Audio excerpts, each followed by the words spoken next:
Worst Jobs of the War, Vietnam Edition. The Vietnam War lasted for decades, with the North Vietnamese engaging South Vietnam, the United States, and other allies in a protracted guerrilla war.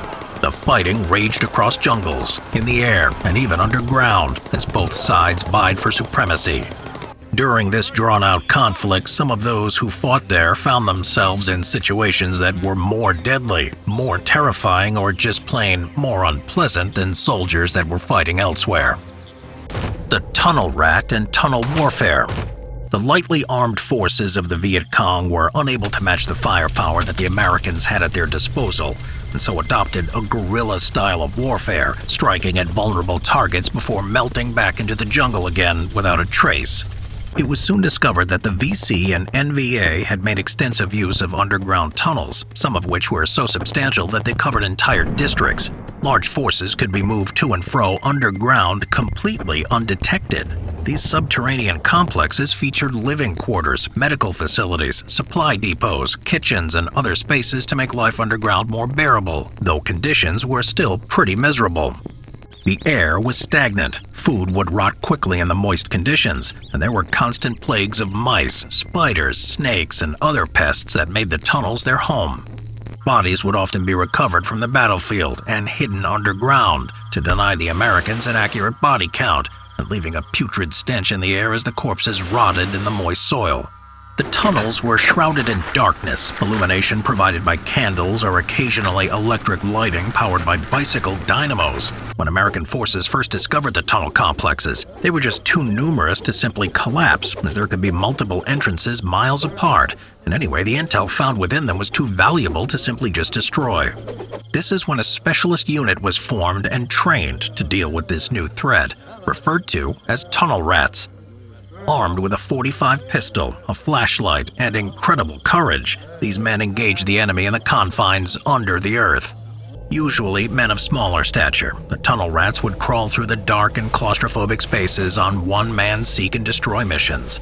The dangers were numerous and ever-present. Punji stakes and tripwires attached to grenades or other explosive devices littered the spaces at random intervals. The VC would wait patiently around a tight corner with a knife or bayonet or even a garrote, ready to strike or strangle an unwary rat groping through the darkness.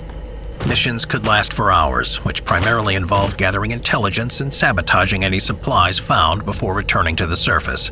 Combat in these confined spaces was brutal, the fighters often foregoing firearms in favor of knives and bayonets in the dim conditions. After their missions were completed, the tunnel rats would leave the tunnels with captured documents, weapons, and sometimes even prisoners.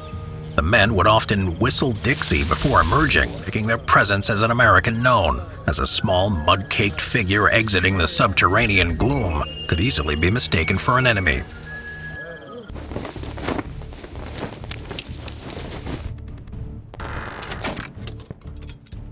World of Tanks presents new commanders, including Arnold Schwarzenegger. You have to go through me. Try out our special code Tank Mania to get Excelsior, 250k in credits, and 7-day premium access. Get 3 free rental tanks for 10 battles each, including the Tiger 131, the Cromwell B, and the T-34-85M. Now this code is only for new players who register for the first time in the Wargaming portal. With World of Tanks, you can have massive battles, pick from a huge tank arsenal, and reenact historical tank encounters with your friends. Click the link in the description below and use our Tank Mania code today to join the fray, soldier. Come play the Holiday Ops event, now also on mobile and console. Vietcong Infiltrators. By 1968, it became clear to the Vietcong that there could be no victory against the overwhelming might of the United States in a direct military conflict. Their aim was to take advantage of the growing unpopularity of the war, which was brewing up in the United States, and scoring a political victory instead. To achieve this, the VC came up with a bold plan: one that would shake the confidence of the American and South Vietnamese war effort.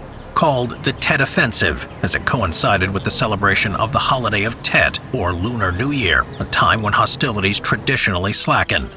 Intelligence had reported a buildup of VC and NVA forces for months, but no one knew the size or scale of the operation.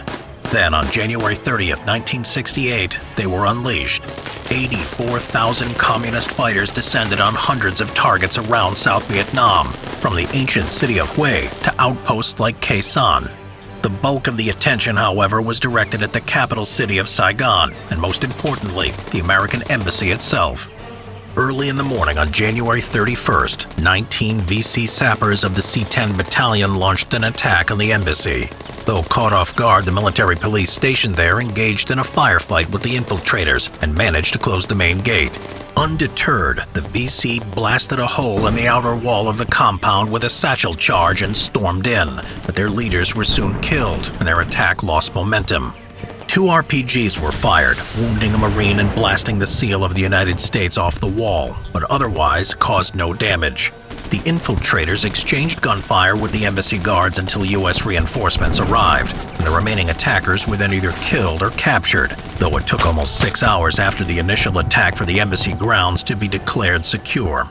In pure military terms, the assault on the embassy, much like the rest of the Tet Offensive, was a disaster. The attacks were repulsed and the Vietcong suffered titanic casualties, from which they would never fully recover. But that wasn't the point. The grounds of the embassy had barely been declared secure when an army of press reporters swarmed over the grounds, taking video and photographic evidence of what had transpired there. Images were sent back to America of dead enemy soldiers laying within yards of the main building, of bloodied American officials wounded in the attack, the smoke and debris-strewn courtyard that was once a symbol of American presence in the region, so blatantly violated. The burgeoning anti-war movement gained strength, and the war was seen as unwinnable. The infiltrators who attacked the embassy and other targets knew they were being sent on a suicide mission, but did so anyway, knowing that their sacrifice would ultimately lead to victory for their side. The Agent Orange Sprayer. The dense jungles of Southeast Asia provided the perfect terrain for lightly armed NVA and Vietcong forces to conduct their guerrilla war against the ponderous American military. Frustrated at the enemy's ability to melt into the jungle and disappear without a trace, American military planners made the decision to utilize the chemical defoliant, Agent Orange, which became one of the most controversial acts of the war. Other methods of clearing the forests of Vietnam were tried, including using napalm to create fires, but the wet conditions prevented self-sustaining fires from spreading, and bulldozing or bombing sections of the jungle. But these were time-consuming and expensive. Some other chemical defoliants were tried, such as Agents White and Purple, but none were more extensively used as Agent Orange. This could be sprayed manually on the ground, but most often was deployed by aircraft, usually C-123 Provider cargo planes outfitted with special booms to dispense the chemical.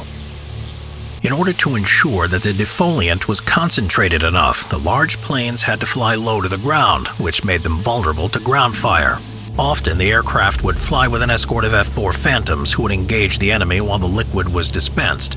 Use of the defoliant became contentious right from the beginning. The Geneva Convention forbids the use of chemical weapons in warfare, but the U.S. government disagreed, as the Agent Orange would be used against vegetation, not humans, and the chemical had already been used domestically to control plant growth. Over the course of the war, over 19 million gallons of Agent Orange were spread over 6 million acres of land in Southeast Asia, causing devastating environmental damage and killing off all plant life that was exposed to it. Most concerning, however, was the toll on human health, as Agent Orange contains dioxin, a byproduct of the manufacturing process, and even during the war, lab tests among mice showed an increase in birth defects, miscarriages, and stillborns. Dioxin is also a known carcinogenic, and the levels of dioxin found in the herbicides used in Vietnam contain twice the amount used domestically. Agent Orange can also contaminate the ground it was sprayed on for years afterwards, leaching into the soil and accumulating in the bodies of people living in the region, passing on its effects to future generations. It is claimed that up to 2 million Vietnamese suffer from the after effects of Agent Orange, though this is disputed. In the years after the war, there have been numerous studies about the short and long-term effects of Agent Orange exposure, which have been subject to controversy. It's unclear if the medical conditions of those exposed to Agent Orange are caused by the herbicide or lifestyle and other factors. Still, without admitting liability, several companies that manufactured Agent Orange paid out a $180 million settlement in 1984 to veterans claiming medical issues due to the defoliant. Number 4. The Long-Range Reconnaissance Patrol. Intelligence gathering is one of the most important yet often overlooked aspects of any conflict.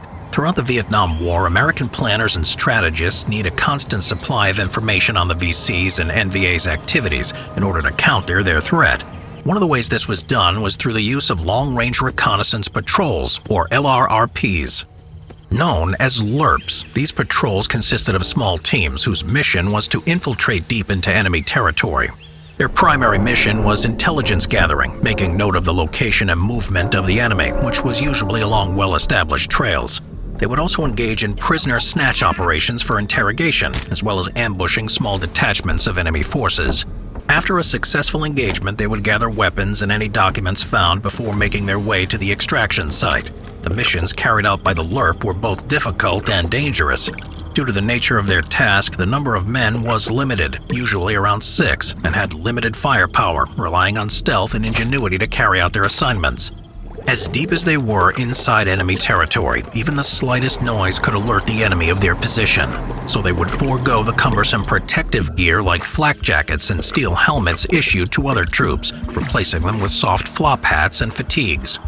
Disturbed foliage, leaving footprints and other markings could lead to discovery. If found, 6 lightly armed men would have to hold off much greater numbers of enemy soldiers until help could arrive. The LRRPs would often operate outside of the envelope of friendly artillery fire bases, meaning the only support would be from hastily scrambled aircraft, which could be several minutes away, a lifetime on the battlefield. They were almost always greatly outnumbered. If a medevac was needed, it was almost always under enemy fire, which would have to be suppressed before the chopper could land and evacuate the wounded. It took a special kind of man to participate in this type of work. Self-reliant types who thrived on danger and were willing to operate in small, self-sufficient groups far away from security and safety. The war in Vietnam was a conflict known for its brutal nature. Whether fought in the jungle, in the air, or underground, there were some jobs that were more dangerous or just more miserable for those that had to endure them. In spite of the circumstances, these tasks were carried out with bravery, determination, and grit.